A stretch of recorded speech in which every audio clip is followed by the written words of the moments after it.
Hello everyone, my name is Mohammad Azam, and in this video I'm going to show you how you can perform dynamic queries in SwiftData. So what it actually means is that we are going to be using the query modifier, remember the query modifier, but we'll make it in such a way that you can actually dynamically change the query by passing arguments to it. So consider a scenario where you have a list of cities, and you want to just type in the name of the city you want to search, and then you can get it from the database. So that's what we're going to build. For this to work, I'll first go ahead and import SwiftData, and then I'll define the city model. So I'll decorate it with the model macro. The model macro is going to make sure that the city with its attributes or properties will be persisted to the database. So right now the city doesn't really have anything, so I'm just going to go ahead and add a name. And since it's a class, I'm also going to create a constructor or initializer for it, which takes in a name. Great. Now, since we are also using previews, it would be nice to have some sort of a model container that can provide the data to the preview. And one of those ways that you can do that is to add a new file, and it's only for the preview, and we'll call it preview container. So the job of the preview container, I'll go ahead and create that, or it might be just like this. Preview container can be just a property itself. And preview container, the whole job of the preview container is to simply create a container or provide a container that can be used for previews. And the container kind of manages all the different models and allows you to interact with the models, allows you to persist the models, keep track of the changes, and so on. So what we're doing over here is we're creating a preview container property, and this property is going to return a model container. So let me go ahead and create a container. I'll create a container by saying model container for a particular configuration. So configuration, I'm just going to pass in the city, right? So city.self, and this will be a model configuration, true. And this, when you're creating it, it can blow up. So we're just going to go ahead and use try exclamation mark, since it's only used for the previews anyways. And then we can return that container. Okay. So looking at this line, model container, this means that model container can manage and keep track of the city. That's the type that we're passing. And the important part over here is the configuration. And in the configuration, you can see that we're passing is stored in memory only to true, which means that this model container is not really going to persist information to an actual physical database. It will be in memory database. So which is fine, because this means that when your preview is going to reload again, if you save something or you start your Xcode again or whatever, then since it's in memory, everything in the memory will be gone. It will kind of like reset itself. And then we're returning the container.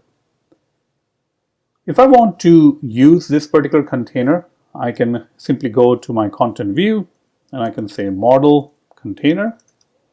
There we go, and pass in the preview container that I just created. Preview container. All right, let's go ahead and build it. Okay, so it looks like it's building, and it should be okay. All right. Okay, so that's good. It looks like everything is building correctly. So the next thing that we want to do is, when we are using the preview container, which we are right here, we would also like it to have some sort of cities already populated. So that would be nice, because I don't really want to add the city every single time. If I just want to look at like how it will display.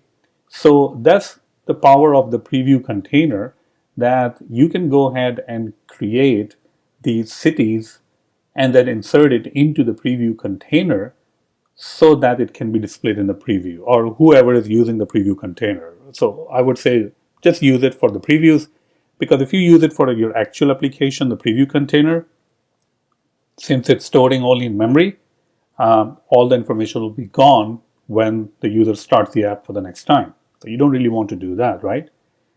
Okay, so how do we create, or how do we insert, just for our previews, a number of cities into the preview container? Well, this is where I kind of like use ChatGPT. So I'm just going to go over here and I'll say provide code to create an array of, let's say 20, 20 records, 20 objects, or 20 cities. I think that should be okay. And I can also give it the model itself, so it will have a little bit of idea what it's doing. Okay, kind of like a weird way of creating these things, but I guess that's one of the ways that you can create that. So let me go ahead and copy that. Let's go back to the preview container. I thought it's just gonna create an array of objects, but I think it's doing it in 2 steps, which is perfectly fine too. Okay. So here are all the cities, and we're mapping through the cities, and after it mapped through the city names, we create the instance of the city. And now I can go ahead and say for city and cities, container dot main context dot insert the model, which will be the city itself. Now we are using main context, and the main context is isolated to the main actor. So make sure that you decorate your preview container with the main actor so that it can be run on the main actor. And there we go. We have created this loop, and this loop is going to allow us to create some dummy cities.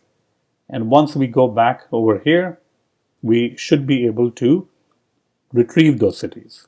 All right. Now you will see that in the end, what I'll do is I'll change it a little bit, and you will not really be displaying the cities over here, but at least we have something in the preview container. Like if I want to display the cities, I can, but we will do it in a little bit of a different way actually. So if I say city, there we go.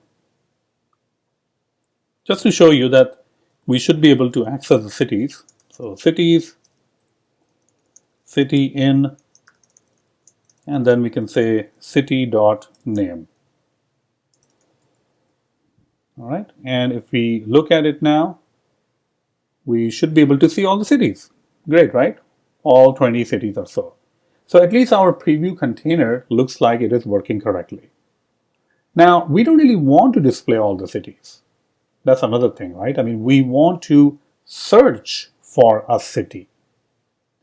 So this means when we are searching for a city, and we don't really want to pull all the cities. I mean, right now we only have 20 cities, but what about if we have like 200 cities? We don't really want to pull 200 cities. We want to give the opportunity to the user so that they can type in the name of the city. So how do we do that?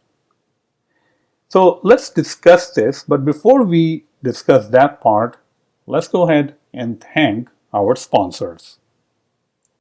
This video is brought to you by Azam Sharp School. Azam Sharp School hosts one of the largest catalogs for iOS development videos. You have around like 39 different courses spanning over 180 different hours. And these courses are on everything that you can imagine for iOS development. So let's go ahead and check out some of these courses. Pragmatic testing in iOS, build gardening apps using SwiftData and SwiftUI. You can always go ahead and click on the course to see also a promo video, very nice video. You can definitely check out the whole curriculum or whole lectures. So it's all available to you. If you wanted to learn how to create a full stack application integration with Stripe API using SwiftUI Node and Postgres, I have a course for that. If you prefer learning about Vapor, I have a course for that. Supabase, Firebase, SwiftData, SwiftUI architecture, MV pattern, reactive programming, server-driven UI, the list just goes on and on. And guess what? There is a course that you can actually try it for completely for free. It's called SwiftUI Fundamentals. So go ahead, you can enroll it for free. Hope you enjoy that particular course. Now, apart from the courses, which are awesome, you also have access to these workshops. Now, these are 3-hour workshops, hands-on. You get access to the recording, you get access to the repository, and these are like very hands-on, practical workshops. All right. So this one is coming up. This is going to be a really good workshop, April 11th, 11 a.m. to 2 p.m. You can also tell your coworkers if they want to join in. That's great. If your company wants to join in, that's great. And look at the pricing. Only $129. I mean, these workshops, 3 hours long, they will be around like thousands and thousands of dollars if you go and take it into a different city and flights and hotels and all that. And I'm only giving it to you for $129, which is basically nothing. All right. And one of the great things about Adam Sharp School is if you become a annual pro member right here, you get all the workshop for free anyways. See that? Free workshops. If you are a monthly member, you get 50% off the workshop. So this is just a great deal for anyone. And these workshops happen like every couple of months. And now WWDC is also coming. You're going to learn something, and I'm going to create another workshop on that. So check out adamsharp.school. Share it with your friends. We already have a lot of members that are enjoying adamsharp.school, and this catalog is just getting bigger and bigger every day. Thank you so much. Check out adamsharp.school. Now, one of the things that you will realize over here is when we're creating this query, there's no way that I can say that, well, yeah, go ahead and run the query, but only give me the cities that starts with a letter D or letter H, like Houston. So we can't really do that, right? So how should we accomplish that part? Well, one of the ways that you can actually do that is by creating another view as a child view. All right, so let me show you how we can do that. I'm going to create another view, and I can call this view anything I want. I'm going to call it city search view. Okay, I mean, or city search list view, or results view, city search results view. Okay, whatever you want to call it. And this particular view will be responsible for displaying the search results. So I'm going to go over here and just type in the same exact name over here so that we know that we have a view. Now, we don't really want to display all the city names over here because, as I mentioned, there can be like thousands and thousands of cities. So I'm going to remove that part. Also, I'm going to go ahead over here. I'm going to say city search view. Okay, that's all good, all fine at this point. Now, well, you have the city search view, but where is the user going to type in their search? One of the ways can be to add a navigation stack. And when you add a navigation stack, we can also use something called a searchable. And for searchable, we can say over here city name or city, where city itself is simply a string property, which is city. So what this is going to do is it's going to provide us with a search bar on the top. Okay, that's pretty good that we are now getting the search bar. That's actually really good. When you start typing the search bar, the searchable, the city over here gets populated. This city variable or state, which is of string type. What we can do is we can send this into our city search result view. So how do we do that? And probably we should call it search results view maybe. That's a little bit more nicer. Okay. So I'm going to just pass in the city itself. And over here in the city search view, I'll just add a dependency on the city. So you need to pass in. So every time a user is typing something like the name of the city, it is being passed to the city search results view. Okay, that is fine. But what is the city search results view doing? Well, this is where we can actually do something. All right. And one of the things we can do is we can create the initializer. Maybe we don't even need the city itself, so we can remove that. I mean, we're not really assigning the city anywhere, so we don't really need that part. We will create the predicate. Predicate equals to, predicate means that this is the where condition that you're creating, the searching part. The predicate is going to return you a city. And now we can actually go ahead and say that, well, what is this predicate all about? Well, we get access to the city, and well, I can probably type it over here. It's going to look a little bit nicer, city in. And over here now we can type the condition. So city.name.localized standard contains. So localized standard contains is one of the ways that you can do that. You can also use localized case insensitive contains, which basically means that it's going to use a localized search, and it will not really depend on, on the actual casing of it. All right, so this is a little bit getting confusing because you can see that city over here, we have the city over here. So maybe we should, change it to something else. Like I will say search over here, and we'll pass in the search, and there we go. So we can change that part. All right, but that's just the predicate itself. This means the criteria. We haven't even used the predicate yet. And this is where the power of SwiftData comes into play. You can create a query, and you can say cities. Now this is just a query that is going to fetch everything. If I use this query to display a list of cities, if I just iterate over this in the body, it's just going to display me everything. And we can do that. I mean, we will change that, but just to show you that that is exactly what it's going to do. So I'll say city in, and then over here I can say city.name. So if we run this application right now, you will see that it will probably display you all the cities. Let's see what's going on over here. I think we're messing it up. Function is not supported in the predicate. Okay. Maybe I should be using something else. Let's see. City. That looks fine. We're just calling it city. And then city.name. I wonder if we have to use like a different one over here. Dot localized standard contains is another one. I don't know if that's the complaint is doing.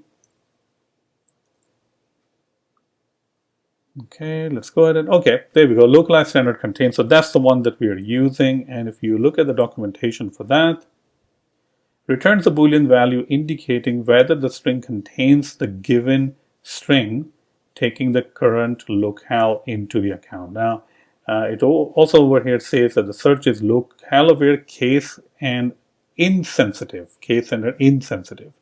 All right, so the exact list of the search applies over time, blah, blah, blah. Okay, so we can use that, and you can see currently it just displays all the cities. And we don't really want to do that. We don't really want to display all the cities. We want to just search for the city. I mean, that's one way of doing it. Like I can say Los Angeles. Oops. Where is it? What's going on? Okay, there we go. So if I say Denver over here, it should just give me Denver. All right. Now you can arrange it in a way that if you don't type in anything over here, then it kind of only shows you those cities. But that also means that you have already fetched those cities. And if that is the case, probably going back and forth to the database may not be a good idea. You can just simply search all the cities using the array which you have put all the cities in. So this part is still not done because it's fetching all the cities. And we don't really want to fetch all the cities. Now this is where the dynamic query comes into play. And this can only be done inside a initializer. So I'm going to create a fetch descriptor, and the fetch descriptor will be of type city because that's what it's going to return. And for the predicate, because we do have to pass in the predicate, we can simply pass in the predicate that we just created. Okay? And then assign the cities property, which is query, to query and passing in the descriptor. I think in this case, we'll simply pass in the descriptor itself, which is the fetch descriptor. All right. So that is going to refresh. And now you can see there's no result being displayed. So now if I go over here in the search and I type in, let's say, Denver, see that? It comes up. And what's going on is that whenever you type something, it goes to the database, and from the database, when it's creating the SQL query, it is performing those where clause contains or whatever, and it is fetching all of those things. If I say H, you can see a lot of things comes with H. So now if I say Austin or whatever, it's coming up. All right. San Fran. So this is how you will create dynamic queries in SwiftData.